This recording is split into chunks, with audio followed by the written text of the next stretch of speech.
So before starting Roman numerals, we will discuss about its rule. So basic rules of Roman numerals are: first rule, there are basic 7 Roman numeral symbols: I, V, X, L, C, D and M. The symbol I is equal to 1. The symbol V is equal to 5. The symbol X is equal to 10.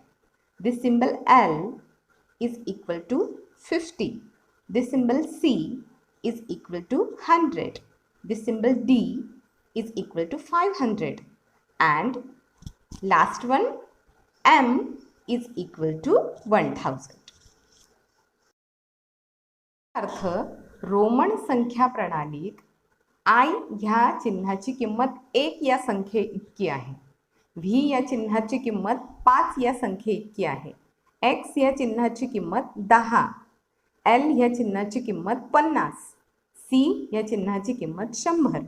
D या चिन्हाची किंमत 500 आणि M या चिन्हाची किंमत 1000 इतकी आहे. These are the value of these Roman symbols.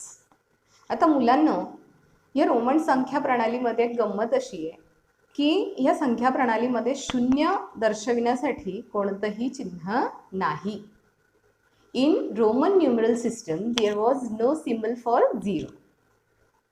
ठीक आहे, आपण हा पहिला जो नियम आहे बेसिक रूल संख्या प्रणालीचा तो अभ्यासलाय की या संख्या प्रणालीमध्ये एकूण 7 अक्षरे 7 चिन्हे वापरली जातात. Now let us see second rule.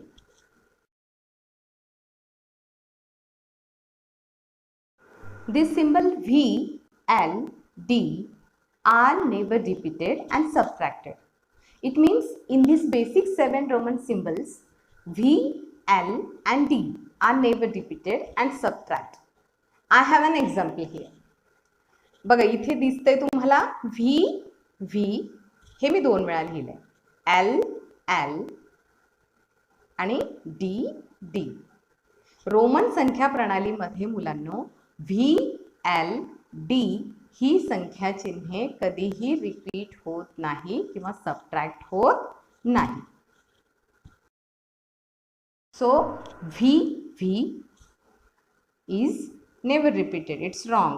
LL is never repeated, it's wrong. Same as DD is also wrong. Okay.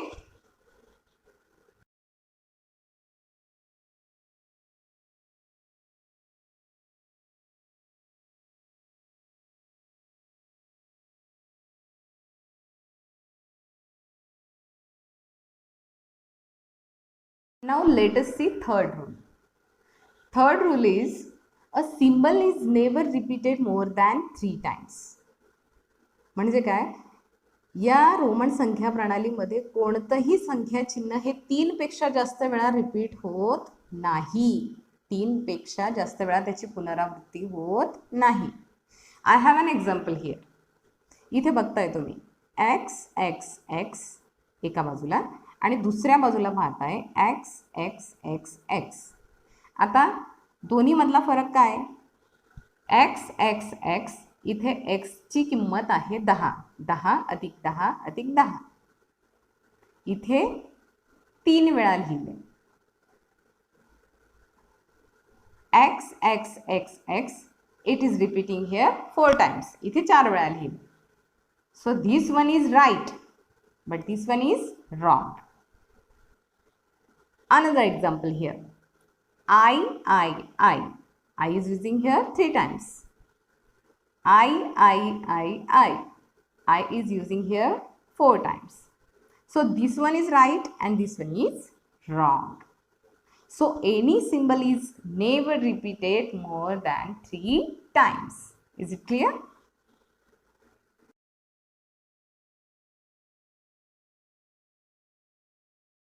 Next rule is, if a smaller symbol is written to the right of a symbol with greater value, then its value get added. याचा अर्थ असा आहे मुलांनो, कोणतीही मोठी संख्या, मोठं संख्या चिन्ह जे आहे त्या मोठ्या संख्या चिन्हाच्या उजव्या बाजूला जर लहान संख्या चिन्ह असेल तर ते लहान संख्या चिन्ह मोठ्या संख्येमध्ये ॲड होणार आहे. म्हणजे त्या लहान संख्येची किंमत मोठ्या संख्येमध्ये मिळवली जाणार आहे, बेरीज होणार. I will take an example here. बघा तुम्ही इथे बघताय व्ही आय.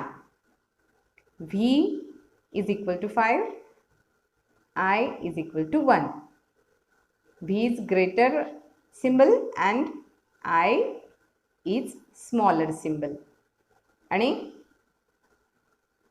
जी लहान संख्या चिन्ह दिसतंय ते मोठ्या संख्या चिन्हाच्या उजव्या बाजूला आहे. So 5 plus 1 is equal to 6. Another example here, xi. X is greater symbol and I is smaller symbol. आता हा स्मॉलर सिम्बल जो आहे तो ग्रेटर सिम्बलच्या उजव्या बाजूला आहे.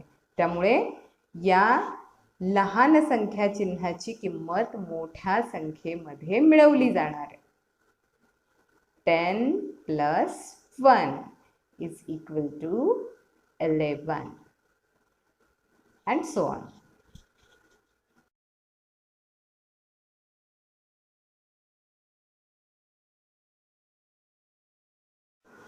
Next rule is, if a smaller symbol is written to the left of a symbol with greater value, then its value is subtracted. ह्याचा अर्थ काय मुलांनो, की मोठं जे संख्या चिन्ह आहे, मोठी जी संख्या आहे त्या मोठ्या संख्येच्या डाव्या बाजूला जर लहान संख्या चिन्ह असेल तर मोठ्या संख्येतून ही लहान संख्या वजा होणार आहे. म्हणजे आता मागे जो आता आपण नियम पाहिला ना, त्या नियमाच्या विरुद्ध हा. मागच्या नियमात काय होतं, मोठ्या संख्या चिन्हाच्या उजव्या बाजूला लहान संख्या चिन्ह असेल तर बेरीज. या नियमात मोठ्या संख्या चिन्हाच्या डाव्या बाजूला लहान संख्या चिन्ह असेल तर वजाबाकी. I have an example here. IV. This one is a greater value and this one is small. I हा व्हीच्या डाव्या बाजूला आहे त्यामुळे तो वजा होणार आहे. IV is equal to 5 minus 1 is equal to 4. Another example here. IX. I is smaller than X आणि I हा X या मोठ्या संख्या चिन्हाच्या डाव्या बाजूला आहे त्यामुळे तो वजा होणार आहे. 10 minus 1 is equal to 9 and so on also.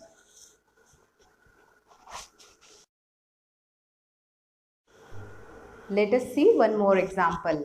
XL. X is smaller than L आणि X हा L च्या डाव्या बाजूला आहे त्यामुळे तो मायनस होणार आहे. 50 minus 10 is equal to 40.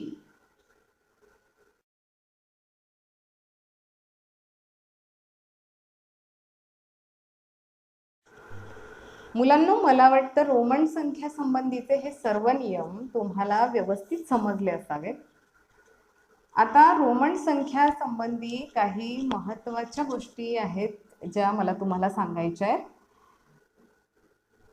We will not write Roman symbol as in cursive writing. बऱ्याच मुलांना सवय असते की रोमन संख्या चिन्ह ते कर्सिव्ह लिपीमध्ये लिहितात, जे अतिशय चुकीचं आहे. तुम्ही स्क्रीनवर बघत असाल.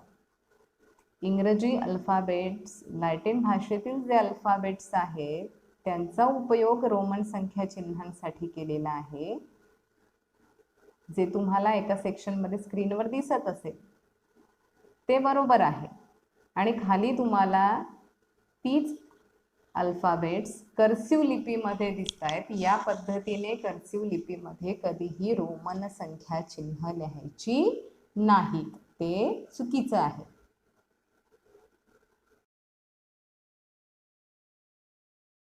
And the second rememberable thing is, we will not join two symbols together. तुम्ही स्क्रीनवर बघत असाल बघा, VII आणि एका बाजूला तुम्ही बघत असाल की वरती पण एक रेषा केली आणि खालीही एक रेषा केली आहे आणि मग ती संख्या चिन्ह मध्ये लिहिली आहे, जे चुकीचं आहे.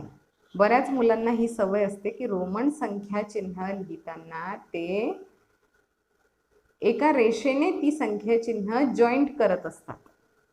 असं करायचं नाही.